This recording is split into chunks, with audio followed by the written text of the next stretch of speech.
One of the intelligence failures, and I must say our failures, was that we did not take Sadat all that seriously. I had had two conversations, secret conversations with his national security advisor, one in France and one in the United States, in order to see whether we could get a peace process started. And we had intended to start one after the Israeli elections, which was scheduled for the end of October of that year.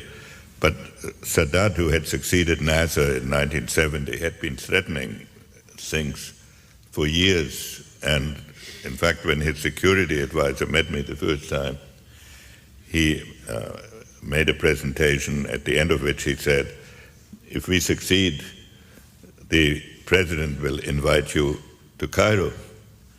And I wrote a little note to one of my associates sitting next to me, and I said, would it be impolite to ask him what the second prize is? So this was the political background. When I became Secretary of State, which was at the end of September, 2 weeks before the war started, I found out that the State Department had an intelligence research unit, which I had not been aware of. So I came in on the first Sunday that I was Secretary of State to read some of their reports. And I found that they were reporting that there was a concentration of Syrian divisions on the Golan Heights and of Egyptian divisions along the Suez Canal. And so I asked them what it meant. I asked the CIA what it meant. I asked the Israeli intelligence how they interpreted it. They all interpreted it as bluff and maneuvers that would not amount to anything. So I asked them to make a report every other day, every 2 days, to see. And every 2 days they reported the same thing. These divisions are still there. They're not doing anything particular. And so I went off to the UN. And this is why there's so much on the telephone, because I had to handle the first part of the crisis from New York. And right through, then on Thursday, I mean, I'm talking now about intelligence failures. On Thursday, the war started on a Saturday, Yom Kippur. On Thursday, we got a report that the Soviet dependents in Syria and Egypt were leaving the country.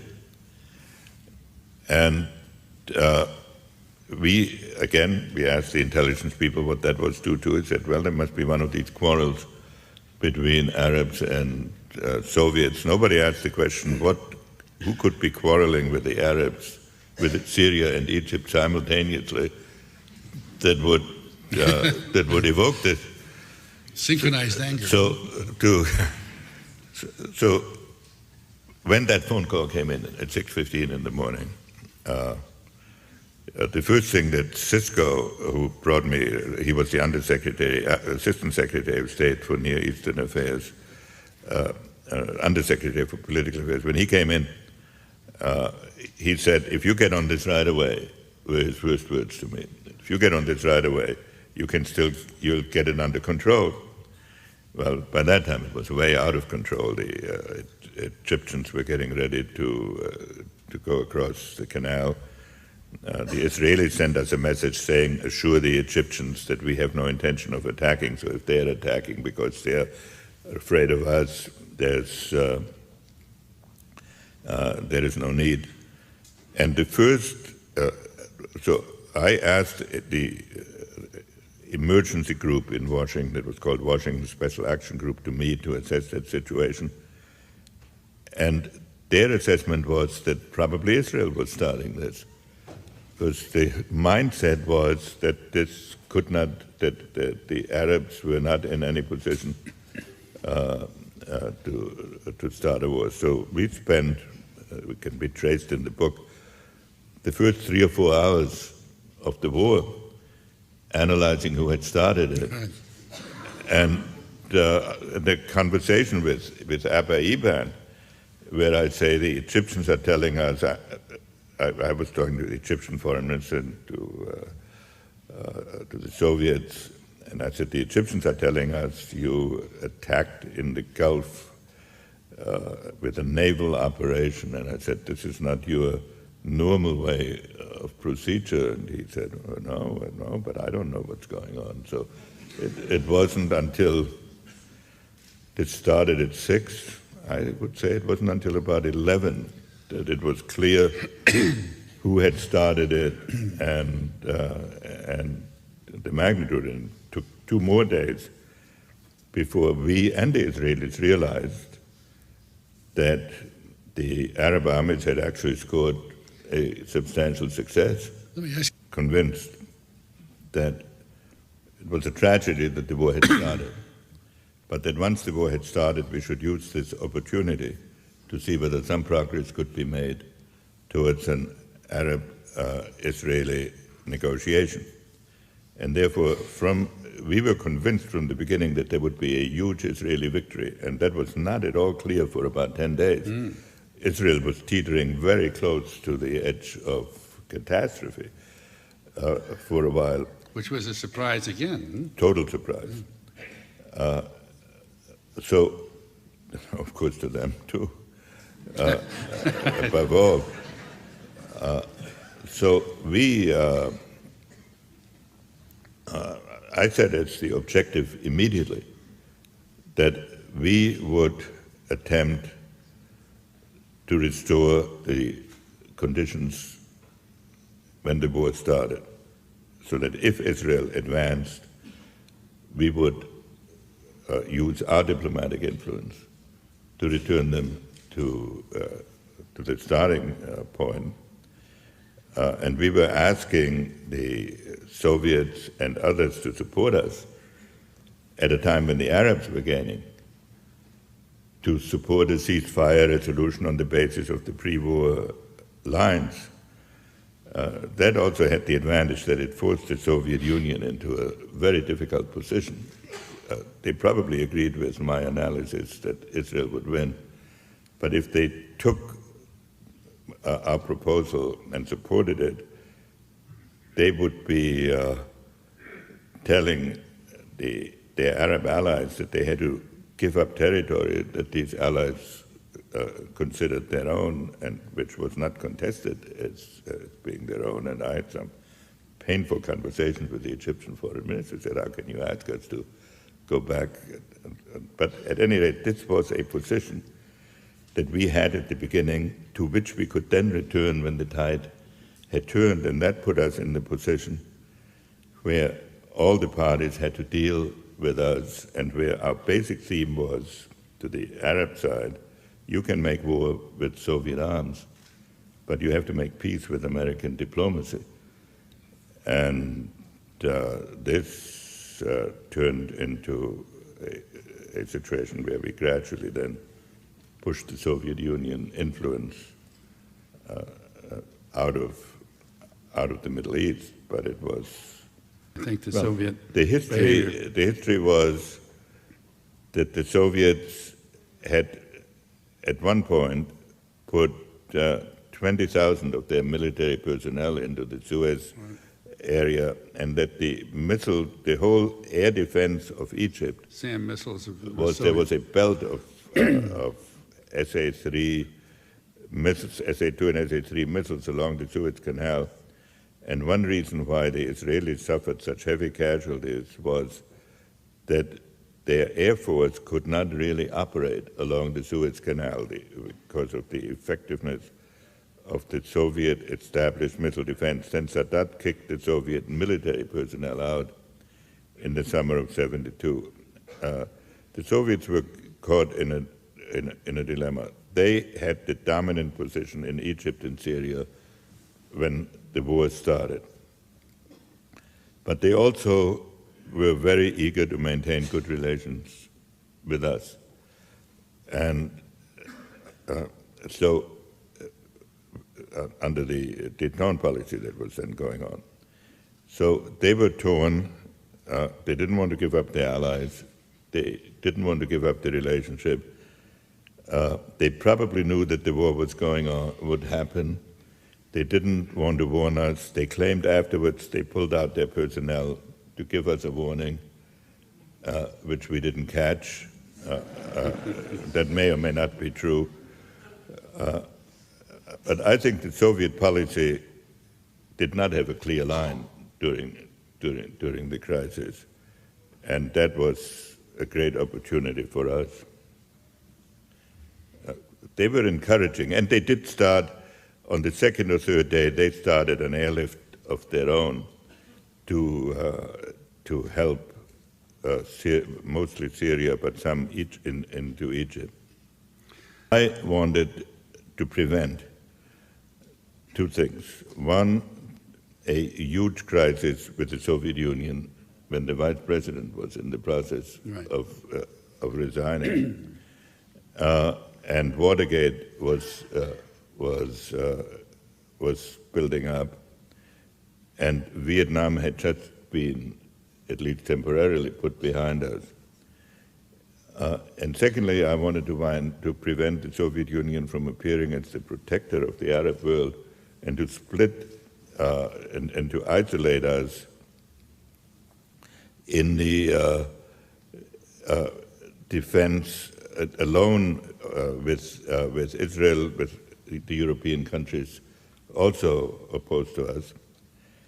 And therefore, I tried to induce the Soviet Union to join us in some UN effort on a ceasefire, and I put forward that proposal, which would have required some Arab withdrawal in the first few days of the war.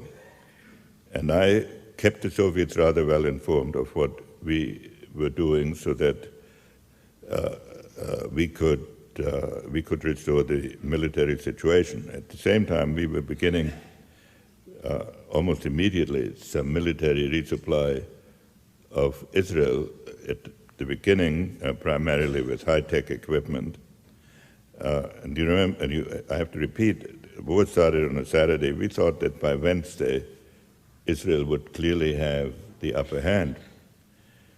And so that all the maneuvers in the first week were designed to permit that situation to evolve, so that we could then emerge as the mediator. Right. And that would reduce the Soviet the Soviet influence substantially, because the Soviet influence was based on military hardware. So, but then I had a shock because on Monday night, in the middle of the night, I had a call from the Israeli ambassador that he needed to see me urgently, together with the military attaché, and that they wanted to come by the first thing in the morning, and I saw them in the White House. And the military attaché informed me that the Israelis had lost 400 tanks in 2 days, and I forget the number of airplanes, 30 or 40 airplanes, and that they needed urgent resupply. And and that Golda Meir wanted to come over to plead her case. I said, under no circumstances could Golda come over, because I thought that this would be a sign of such absolute panic that if the Prime Minister of Israel leaves Israel in the middle of a battle, then all the other Arab countries might jump into it, and the Soviet Union might begin to try to pick up the pieces. And that I would let him know by the afternoon what our reaction would be. And so we met during the day, President Nixon and advisors and myself, and we told the Israelis, well, we were shipping all along whatever the Israelis could carry on El Al airplanes. We told them we would replace all their losses, and therefore they did not have to hold anything back in their military operations. And but it was essential, if we wanted to get a negotiation started, that they take some action in which they were not losing on every front. I mean, that was in essence which they were in the first few days. They were, yeah. As late as Wednesday, the Arab armies were still on territory that Israel had prior to the war. So this was, so this then started, so there were two separate questions. One was, could Israel count on resupply? That they could totally. Then how quickly could we get some resupply there? Now there, the difficulty was how was one going to ship, how was one going to send equipment, and was it going to appear fast enough?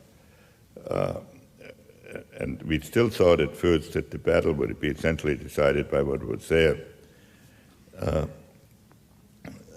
So an attempt was made to charter airplanes and to use American government guarantees to charter airplanes and to fly equipment to Israel. And it would be too boring to go through all the details why that was not possible. The airlines did not want to charter planes. They did not want to lose business in the Arab world. It was difficult to get insurance. Then it turned out that it was difficult to get landing rights in the Azores. So about 36 hours were lost in getting the non-El Al air support, except we started flying planes. The airplanes we began to ship immediately because they could be flown there by refueling directly. Then on Friday night, it became clear that the Israeli offensive had been stalled, and that we had I have to back up for a minute. On the day after we had made this promise to the Israelis on resupply, the Soviets caught on to what was going on, and they were beginning to urge a ceasefire in place, which was the way each war had ended. And we stalled them for 3 days until hoping the military situation would be restored. But we finally said we'll trigger that diplomacy on Saturday. By Friday night, we decided that the best way that we couldn't wait anymore for charters, and we started an American, really military airlift into Israel, which is a highly unusual thing to fly an American military airlift into a combat zone. You're also worried about how moderate Arab regimes might react, Absolutely. and you were looking for a provocation from the Soviets to allow you to go forward? Well, you read the book very carefully. We were worried all along because Europe was in a panic about a possible oil cutoff. We also wanted, all along, our strategy in the Middle East had been based in part on Israel and in part on the moderate Arab countries. And we did not want the radicals to run wild as a result of an American airlift. So we maneuvered in some part on the ceasefire negotiations in such a way that it looked as if the Soviets had failed to deliver. And then, and it may not be all this attractive,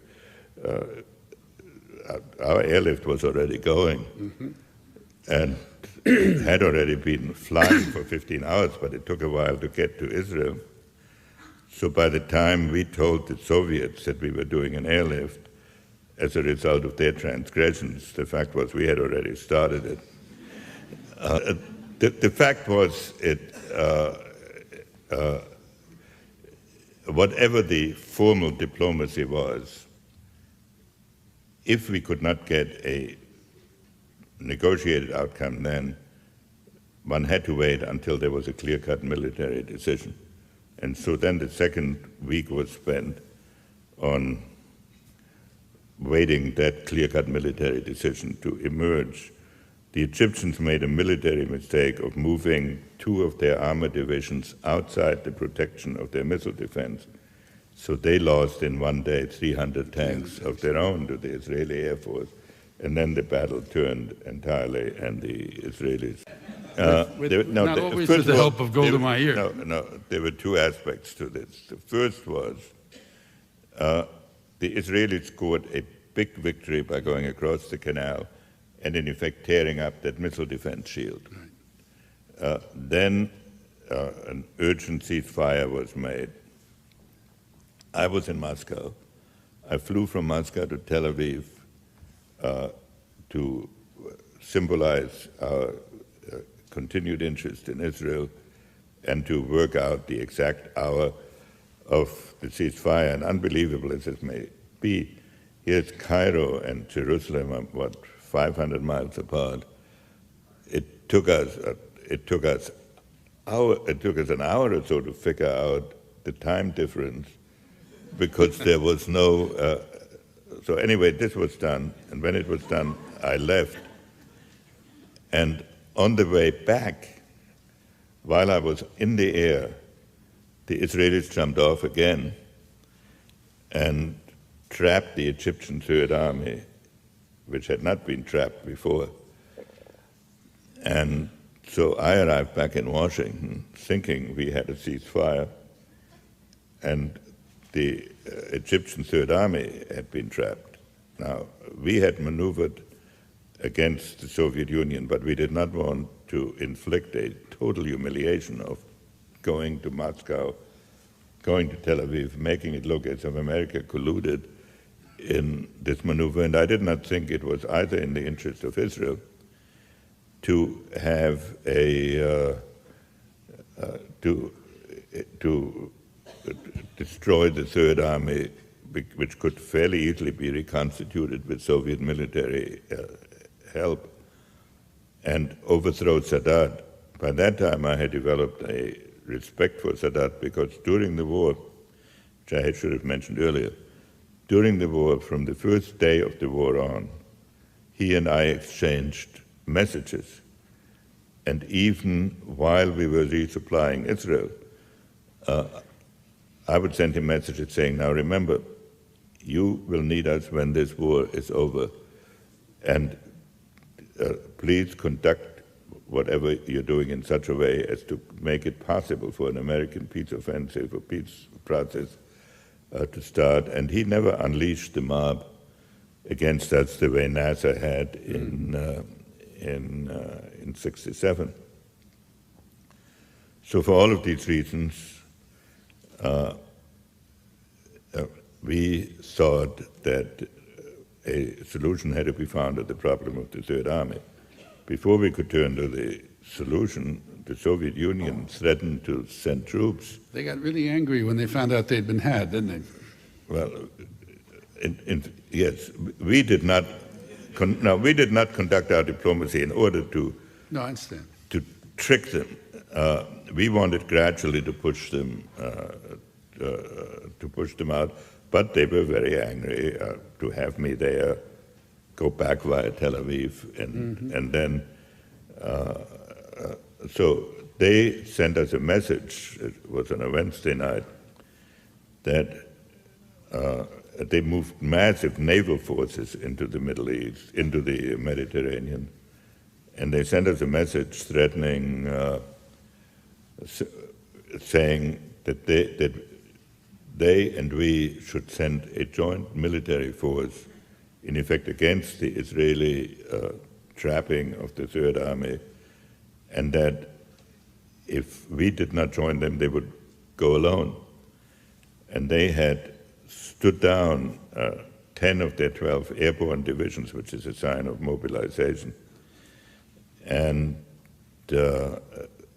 so we did not respond to this message until we had put our military forces into a state of sufficient alert to be noticed by Soviet intelligence, and then we replied.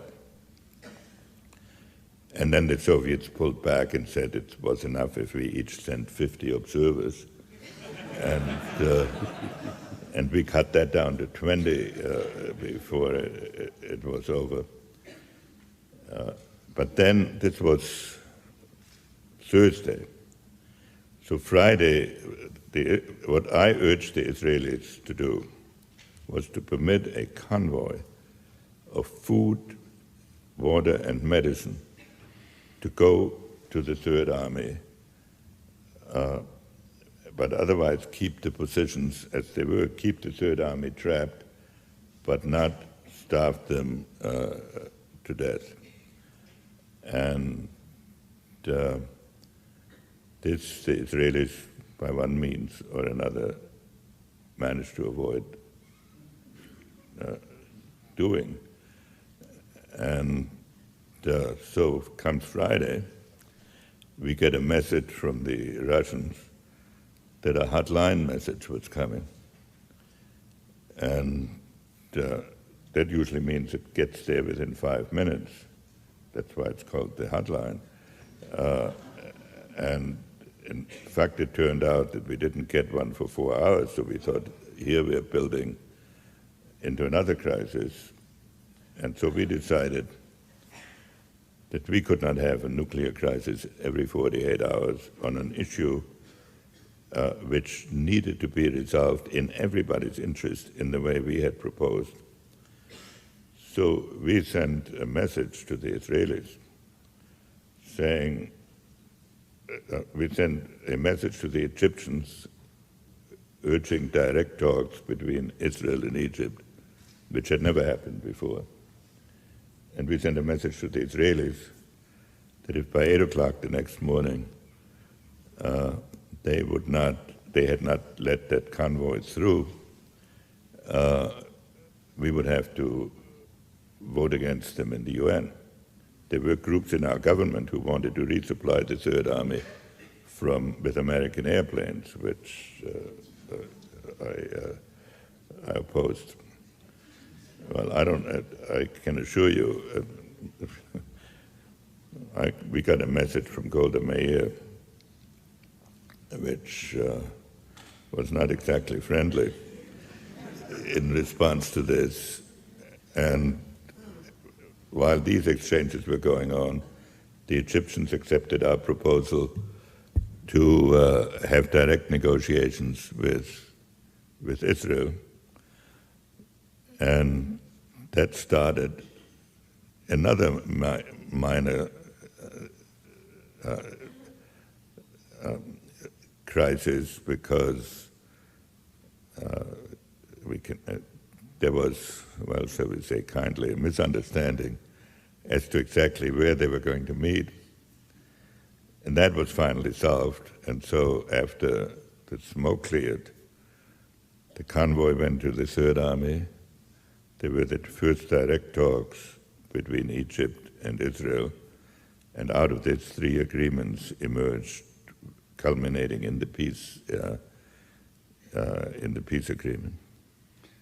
Golda could be a pretty colorful character. What was it she said to you about we're only a tiny little nation? Well, you know, here we had run an airlift, which is not the usual thing. We'd run an airlift, we'd resupplied them, we'd gone on nuclear alert. So we had certainly shown our support. And she said, well, we're just a little country. And if you want to tell her, if you and the Russians want to agree among each other about our fate, when all we asked her to do was to send one convoy with food and water through lines that would continue to be controlled. But on the other hand, I adored Golda. And she was tough, she was heroic, she was stubborn, but she also had, when she understood the necessities, she fought for them with great courage, and I think she's one of the most remarkable people that I've met.